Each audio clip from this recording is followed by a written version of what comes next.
দেখছেন সেরা 10 সুবিধা রয়েছে আপনাদের সঙ্গে। হারোয়া বিধানসভা কেন্দ্রে উপনির্বাচনের প্রতিদ্বন্দ্বিতা করছেন তৃণমূলের শেখ রবিউল ইসলাম। বসিরহাটের প্রয়াত সাংসদ হাজী নুরুল ইসলামের ছেলে শেখ রবিউল। মানুষের বিপুল সমর্থন রয়েছে বলছেন তৃণমূল প্রার্থী। 2009 সাল থেকে টানা 4 বার বসিরহাট লোকসভা আসনটি রয়েছে তৃণমূলের দখলে। 4 বারের মধ্যে 3 বারই ওই লোকসভা আসনে জিতেছেন হাজী নুরুল ইসলাম। বিধানসভা ভোটেও তাকে পরাস্ত করতে পারেনি বিরোধীরা।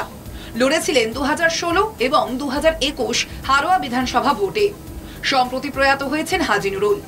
এবার হারোয়া বিধানসভার উপনির্বাচনে তৃণমূলের প্রার্থী হয়েছেন হাজী নুরুল ইসলামের ছেলে শেখ রবিউল। রাজনীতিতে সেভাবে পরিপক্ক নন তিনি।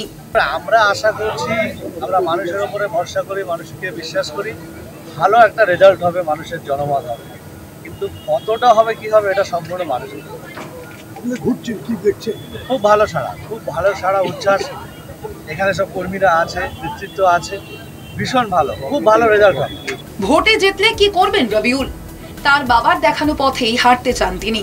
হারোয়া হাসপাতাল সংস্কার, বন্ধ হয়ে যাওয়া স্কুল ফের চালু করা, প্রাথমিক স্তরে এই কাজগুলি করে ফেলতে চান তিনি। আমি প্রথমে বলেছি যে আমার বাবার অসমাপ্ত কিছু কাজ থেকে গেছে, সেটা আমি আগে প্রাধান্য দিয়ে সেটাকে সম্পূর্ণ করার চেষ্টা করব।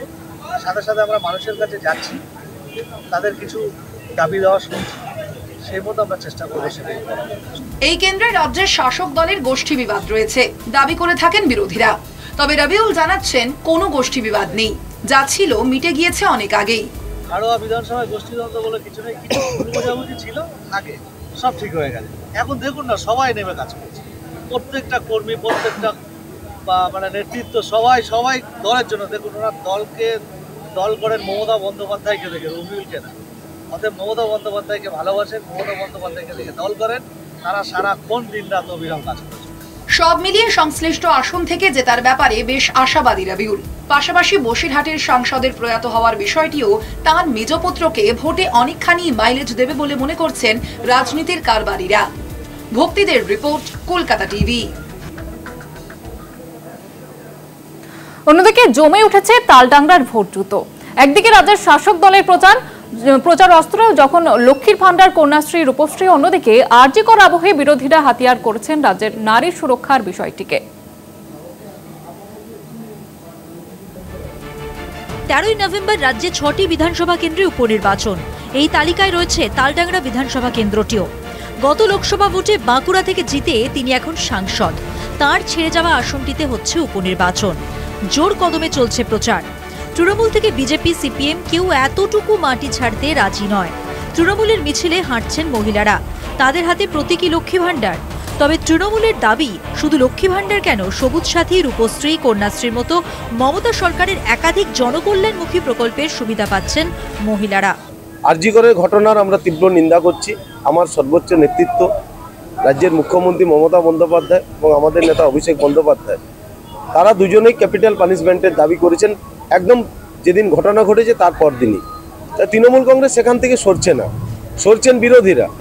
তারা বিচারের জায়গায় নিজেদের মনমানি করার ক্ষেত্র বানিয়ে ফেলেছেন। আরজিকরের ঘটনায় সাড়া পড়ে গিয়েছে গোটা রাজ্য জুড়ে। জুনিয়র ডাক্তারদের আন্দোলন রাজ্যে নারী নিরাপত্তা নিয়ে জোরদার প্রশ্ন তুলেছে। আরজিকর আবহে রাজ্যে বিধানসভা উপনির্বাচন, আর তাতেই কিছুটা হলেও প্রচারে মাইলেজ পাচ্ছেন বিরোধীরা। প্রশ্ন একটাই, লক্ষ্মীর ভান্ডার তো হলো, তবে যাদের জন্য এত কিছু, ঘরের সেই লক্ষ্মীদের সম্মান কোথায়? যে মহিলাদের জন্য সরকার এটা প্রকল্পটা শুরু করেছে, কিন্তু মহিলাদের সুরক্ষাটা কোথায়? নিরাপত্তা নেই।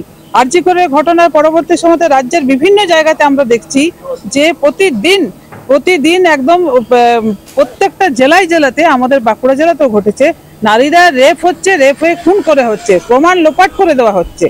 নারী সুরক্ষার বলছি আমরা এটাই যে আরজিকরের ঘটনাতে আমাদের মাননীয় মুখ্যমন্ত্রী আরজিকরের ঘটনাটা বারবার করে ধামাচাপা দেওয়ার চেষ্টা করছেন, এবং যেখানে আরজিকরের মূল অভিযুক্ত যিনি আছেন সঞ্জয় রায়, উনি তো কিছুদিন আগে, কাল পরশু নাগাদ উনি স্বীকারও করেছেন যে আমাকে ফাঁসানো হয়েছে, এবং রাজ্য সরকারের জন্যই আমি আজকে এই জায়গাতে ফেঁসে আছি। প্রার্থীরা যাই বলুন না কেন, স্থানীয়দের কাছ থেকে মিলল মিশ্র প্রতিক্রিয়া। কেউ বললেন লক্ষ্মীর ভান্ডারে এই কটা টাকাই সংসারে অনেক কাজে লাগে। অনেকে আবার বললেন টাকার চাইতে নারী সম্মান অনেকটাই বেশি। ডাক্তার করতে হয়, ঘরে কাপড় চোপড়ও নিজেদের মতো করতে হয়, কোথাও যাতায়াত করলে সেটা নিজের স্বাধীনতা পয়সা সেটা তুলে নিয়ে যায়। আপনারা বড় সুবিধা হচ্ছে এই লক্ষ্মীর ভান্ডার পেয়ে? হ্যাঁ হচ্ছে, যে বাচ্চাদেরকে এভাবে মেরে দেওয়া হচ্ছে, বয়স্ক বড়দেরও মহিলাদেরকে যেভাবে অত্যাচার করে খুন করা হচ্ছে। এবং দেখুন একজন ডাক্তারকে যখন অত বড় ডাক্তারকে মেরে দিয়েছে, তাহলে আমরা তো সাধারণ মানুষ, আমাদেরকে আর মারতে কতক্ষণ? সাধারণত মনে করা হয় লোকসভা ও বিধানসভা ভোটের ফলেরই প্রভাব পড়ে উপনির্বাচনে।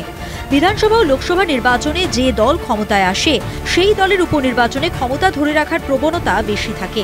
তবে সম্প্রতি রাজ্যে ঘটে যাওয়া আরজিকর কাণ্ড আপাত দৃষ্টিতে তৃণমূলের অবস্থান অনেকটাই প্রতিকূল করে তুলেছে।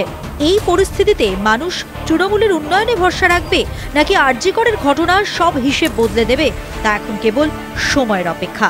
স্বরূপ গঙ্গোপাধ্যায়ের রিপোর্ট, কলকাতা টিভি।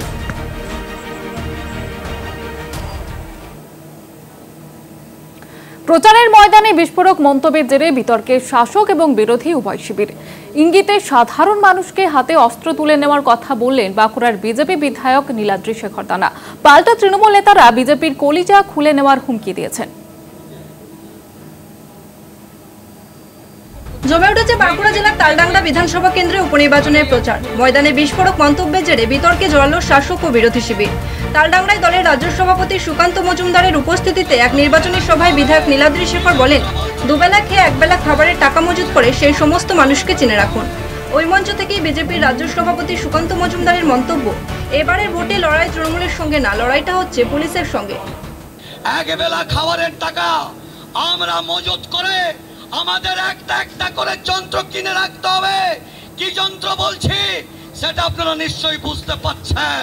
এবং যদি এই দস্যু রানীর কোন রোগ, কোন কর্মী, কোন হারমাত আপনার উপরে চোখে চোখ দিয়ে আপনার উপরে দৃষ্টিপাত করে, সেই চোখটাকে তুলে ফেলতে হবে। বুথে ঢুকে যদি তৃণমূল কংগ্রেস বা বুথের সামনে কাউকে বাধা দেওয়ার চেষ্টা করে, আপনারা ঝান্ডা রাখবেন, তার সাথে বড় বড় ডান্ডা রাখবেন এবং উপযুক্ত ট্রিটমেন্ট করবেন। বাকি ব্যবস্থা, বাকি ওষুধ আমরা করব। এদিকে তালডাংরায় বিবর্দায় তৃণমূল প্রার্থী ফাল্গুনী সিংহবাবুর সমর্থনে একটি নির্বাচনী জনসভায় বাঁকুড়া জেলা তৃণমূল সভাপতি তথা সাংসদ অরূপ চক্রবর্তীর অভিযোগ, গত 5 তারিখ রাত 8টায় বাঁকুড়া সার্কিট হাউসে নির্বাচন কমিশনের এক আধিকারিক বিজেপি নেতাদের সঙ্গে বৈঠক করেছেন। এটা নির্বাচনী বিধিভঙ্গের শামিল। তিনি বলেন, মনে রাখবেন, বাড়াবাড়ি করলে 13 তারিখ তালডাংরার মানুষ আপনাদের কলিজা খুলে দেবেন। তৃণমূলের ঝান্ডা খুলে দেবেন, তৃণমূলের ঝান্ডা খুলে দেবেন, 13 তারিখ আপনাদের কলিজা খুলে দেবে। তাই তালডাংরার মানুষ ভোটের মাধ্যমে দেখবেন নরেন্দ্র মোদী চামচাদের কলিজাটা খুলে গেছে। তালডাংরা থেকে তন্ময় চৌধুরীর রিপোর্ট, কলকাতা টিভি। সেরা 10-এর সময় এখন বিরতি, ফিরছি বিরতির পর, সঙ্গে থাকুন।